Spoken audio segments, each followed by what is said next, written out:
Apugan pach kotupitete aichora kinet kia President Museveni na awanyun ebe ejala kinete itunga akor esomai nesi abu itegia aigirio na Osama aiboi sonu egelegela ko Uganda ko district alo palisa Akoriok kes edeloritos ebe ebunido kwana ejautene kech aichogorar erononoi kaka na ngawurto ngidwe to mone mameponi na yari ankadwe ne penetishio myang konyibe are ko tafuga ne modol da mamsedo moneti konye are ko tafuga ne ngara kise ko sepone ne pedoro sa ngara kinara ka ona gwelto milioni tomon do kwa na wonga sagwela bayi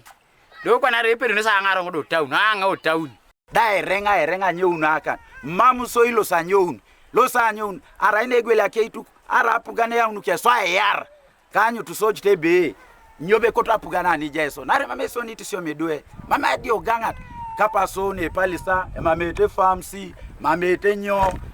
mame bor paka sa te duwe aso nyo iko kaleta momo to Kampala de mama aswam akaone si jara so akaone to so masedo akaone si iwa inata kwanda so Apugan bunbe so da pani duki to makaone selum to rakero no kere so arere ko ne salama tun akaw ko to bedne say jab na jin bon bi ko ne to bitunga no baibo bebe mame bongo te chepa na ran ko kolaka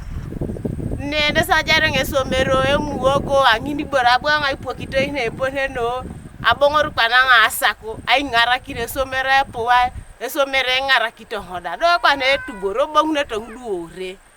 John Solomon Okanya Apolone cholong lo unie totemu kaukura ko district ano palisa ne seli Apugan ebe karaida etubi Apugan esamai ide kite Akoriok da so mamo ngerte program la Apugan lo IP makaon e jok ko nye ko Apugan abunere ke di ponesho iche mere alimento ngalimo bu ko nyuta kaon ko penat ko pe kwana e gewta IP makaon no e gewta ala je kabolo etubi putna kaiseuni iputna kaiseuni nu eriana do bala tubora ka okere elipi Apugan are tubida o tubu jatari mita sitomo no bon ide kitunga ka ne koriete tere pedro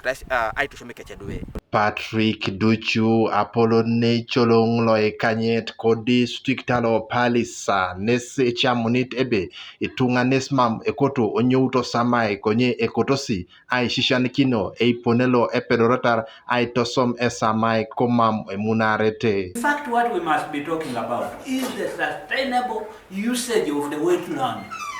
Not leaving the wetland, but how best can we sustainably use the wetland without devastating it? So when we talk about leaving wetlands, I'm not a party to that, but I'm saying how best can we sustainably use the wetland without degrading it. David William Okiria, TV East, Esawe Diope.